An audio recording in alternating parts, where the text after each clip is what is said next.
Hello बच्चों, आज के वीडियो में हम पढ़ेंगे रेस्पिरेटरी वॉल्यूम्स और उनकी कैपेसिटीज के बारे में।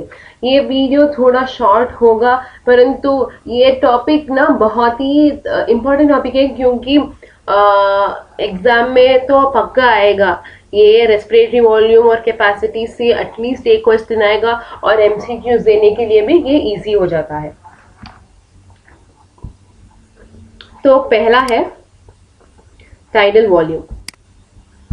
तो टाइडल वॉल्यूम क्या है? वॉल्यूम ऑफ एयर इंस्पायर्ड और expired during a normal respiration. It is approximately 500 ml, that is in a healthy man, can be expired or inspired at a time. So approximately 6000 to 8000 ml of air per minute. तो ये volume, tidal volume क्या है? ये volume of air है जिसे हम सांस लेते हैं या बाहर देते हैं, उसे टाइडल वॉल्यूम कहा जाता है। पर ये एक कंडीशन है। इस वॉल्यूम मेजर करेंगे कब? नॉर्मल रेस्पिरेशन जब होगा तब ये टाइडल वॉल्यूम कहा जाता है। तो टाइडल वॉल्यूम क्या है? It is the volume of air, volume of air जो हम लेते हैं सांस, इंस्पायर, और बाहर देते हैं जब हमारा नॉर्मल रेस्पिरेशन होता है। तो यहाँ कीवर्ड्स है वॉल्यूम ऑफ एयर इंस्पायर्ड और एक्सपायर्ड एंड नॉर्मल रेस्पिरेशन। हमें ध्यान रखना है कि ये नॉर्मल रेस्पिरेशन बहुत इंपॉर्टेंट है। तो ये अप्रोक्सीमेटली हम 500 ml एक टाइम में अंदर लेते हैं और देते हैं, और एक मिनट में 6000 to 8000 ml हो जाता है। ये है tidal volume. Next is inspiratory reserve volume, IRV. Additional amount of air a person can inspire by a forcible inspiration. This averages up to 2500 ml to 3000 ml. तो ये इंस्पिरेटरी रिजर्व वॉल्यूम क्या है? ये एडिशनल अमाउंट ऑफ एयर, ये है extra air जो हम forcibly अंदर लेते हैं। जब हम सांस लेते हैं उसे टाइडल वॉल्यूम कहा जाता है, पर हम जब एक्स्ट्रा फोर्स देके एडिशनली कुछ वॉल्यूम एयर अंदर इंस्पायर कर रहे हैं, उस एडिशनल एयर को इंस्पिरेटरी रिजर्व वॉल्यूम कहा जाता है।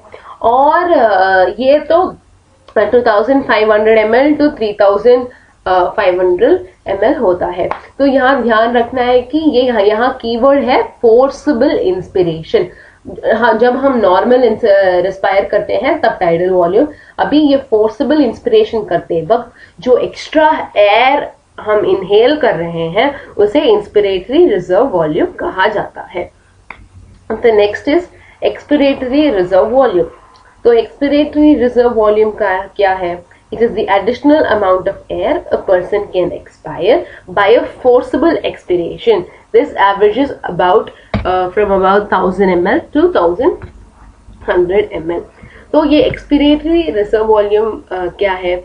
जब हम एक्सेल करते हैं यानी एयर को बाहर देते हैं, तब हम जब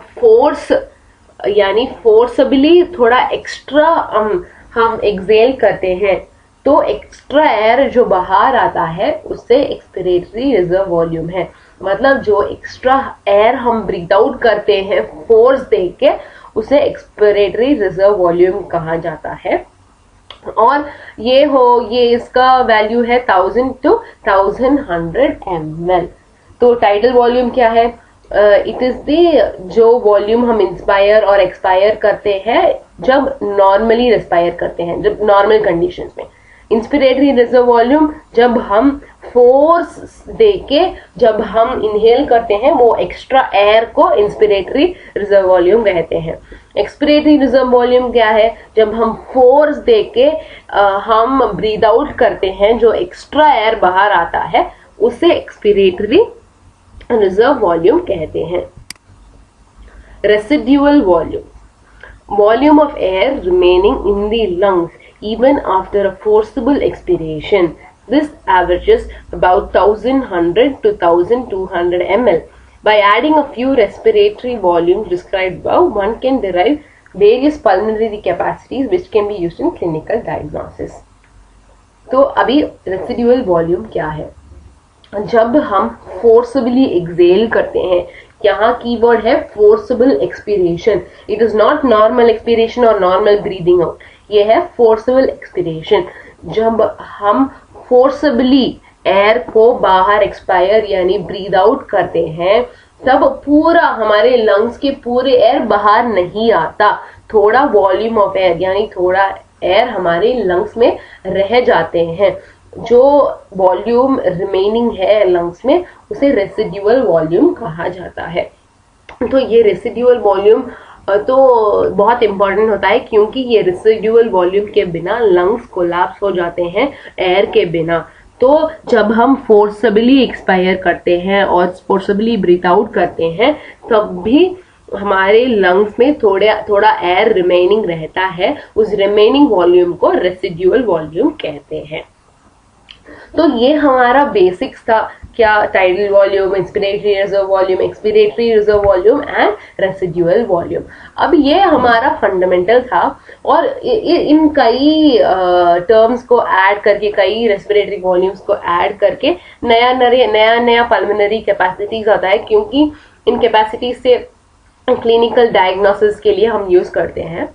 तो पहला है इंस्पिरेटरी कैपेसिटी. ये इंस्पिरेटरी कैपेसिटी क्या है? Total volume of air a person can inspire after a normal expiration. This includes the tidal volume and the inspiratory reserve volume. जो इंस्पिरेटरी कैपेसिटी क्या है? इंस्पिरेटरी कैपेसिटी मतलब ब्रीदिंग इन कैपेसिटी, कितना capacity से हम breathe in कर सकते हैं. तो ये क्या है? ये टोटल वॉल्यूम ऑफ एयर, ये अ person can inspire after a normal expiration. जब हमारा नॉर्मली ब्रीद आउट हम करते हैं, उसके बाद जब हम इनहेल करते हैं, उस कैपेसिटी, उस वॉल्यूम को हम इंस्पिरेटरी कैपेसिटी कहते हैं. यानी हमारा नॉर्मल एक्सपिरेशन जब होगा, हमारा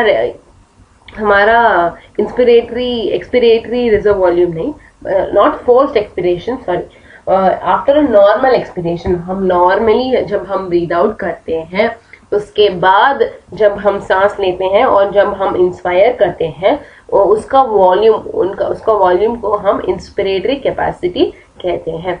ये कैसा डिराइव ये इसका मैथमेटिकली कैसे अराइव करते हैं?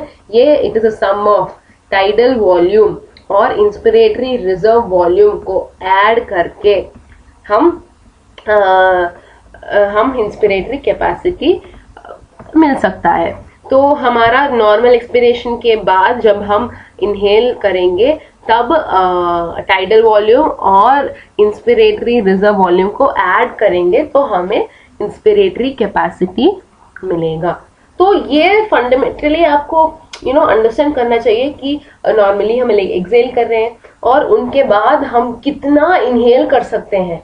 हम टाइडल वॉल्यूम तो नॉर्मल है, टाइडल वॉल्यूम नॉर्मली इंस्पायर करते हैं, और उसके बाद जब हम थोड़ा फोर्सफुल इंस्पिरेशन करते हैं, तब एक्स्ट्रा एयर आता है, वो है इंस्पिरेटरी रिजर्व वॉल्यूम. तो इन दोनों को ऐड करके आएगा inspiratory capacity. IC is equal to TF plus IRV. Next one is the expiratory capacity. ये एक्सपिरेटरी कैपेसिटी क्या है? It is the total volume of air a person can expire after a normal inspiration. This includes tidal volume and inspiratory reserve volume. तो ये expiratory capacity क्या है? जब एक आदमी नॉर्मली इंस्पायर करता है, उसके बाद जो कितना अमाउंट ऑफ वॉल्यूम वो एक्सपायर कर सकता है, वो है एक्सपिरेटरी कैपेसिटी. ये कैसे मिलेगा? जब हम नॉर्मली ब्रीद इन करते हैं और उसके बाद हम नॉर्मल ब्रीथ आउट करते हैं, वो आएगा टाइडल वॉल्यूम, नॉर्मल ब्रीदिंग. और उसके बाद जब हम फोर्सफुली और थोड़ा एक्सेल करेंगे और थोड़ा एक्सपायर करेंगे, उस एक्स्ट्रा वॉल्यूम है एक्सपिरेटरी रिजर्व वॉल्यूम. तो उन दोनों को ऐड करेंगे तो हमें मिलेगा expiratory capacity. So expiratory capacity is equal to tidal volume plus expiratory reserve volume. तो ये क्या है? functional residual capacity is the volume of air that will remain in the lungs after the normal respiration, that is ERV plus RV. तो ये FRC functional residual volume क्या है? जब हम नॉर्मल एक्सपिरेशन करते हैं उसके बाद जो एयर और जो वॉल्यूम हमारे लंग्स में होगा वो है फंक्शनल रेसिड्यूअल कैपेसिटी। वो कैसे मिलेगा हमें? वो मिलेगा expiratory reserve volume plus reserve volume को मिला के। So FRC is equal to ERV plus RV। Next है वाइटल कैपेसिटी। वाइटल कैपेसिटी क्या है? The maximum amount of volume of air a person can breathe after a forced expiration. This includes expiratory reserve volume, tidal volume and inspiratory reserve volume, or the maximum volume of air a person can breathe out after a inspiration. तो ये vital capacity क्या है? ये है maximum amount of air या maximum amount of oxygen जो हम breathe in कर सकते हैं किसके बाद? forced expiration के बाद। ये नॉर्मल एक्सपिरेशन नहीं बल्कि फोर्स्ड एक्सपिरेशन है, ये ध्यान रखना चाहिए। तो ये फोर्स्ड एक्सपिरेशन के साथ हमने यहाँ देखा कि ये इंस्पिरेटरी कैपेसिटी में ये है नॉर्मल रेस्पिरेशन के बाद जो हम इंस्पायर कर सकते हैं, ये है आफ्टर अ फोर्स्ड एक्सपिरेशन जब हम इंस्पायर कर सकते हैं, इसे वाइटल कैपेसिटी कहा जाता है। और ये कैसे आएगा? ये एक्सपिरेटरी रिजर्व वॉल्यूम ऐड कर, expiratory reserve volume plus tidal volume plus inspiratory reserve volume, इन तीनों को ऐड करके हमें वाइटल कैपेसिटी मिलेगा। और it is a maximum amount of air a person can breathe out after a forced inspiration. So ये एक डेफिनेशन है। और एक डेफिनेशन भी है कि ये मैक्सिमम अमाउंट ऑफ एयर जो हम ब्रीथ आउट कर सकते हैं किसके बाद? फोर्सफुली इंस्पायर करके। तो ये वाइटल कैपेसिटी दोनों के लिए है।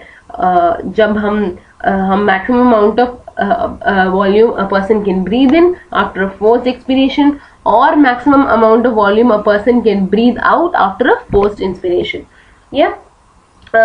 ये दोनों के लिए भी ये वाइटल कैपेसिटी कहा गया है। Next is the total lung capacity. ये टोटल लंग कैपेसिटी क्या है? ये total volume of air accommodated in the lungs at the end of forced inspiration. This includes reserve volume, expiratory reserve volume, tidal volume, inspiratory reserve volume. तो ये total capacity क्या है? जब हम forcefully inspire करते हैं उसके बाद जो वॉल्यूम ऑफ एयर हमारे लंग में होगा उस वॉल्यूम को हम टोटल लंग कैपेसिटी कहते हैं। और ऐसे भी कह सकते हैं कि जो हमारे लंग में जो हम फुली इंस्पायर करके, फोर्सफुली इंस्पायर करके जो एयर हमारे लंग अकोमोडेट करेगा उसे टोटल लंग कैपेसिटी कहा जाता है। और ये कैसे आता है? ये आता है, इसके लिए हमें ऐड करना है reserve volume, expiratory reserve volume, tidal volume और इंस्पिरेटरी रिजर्व वॉल्यूम, ये चारों ऐड करना है और vital capacity plus residual volume add कर सकते हैं। तो ये हुआ टोटल लंग कैपेसिटी का।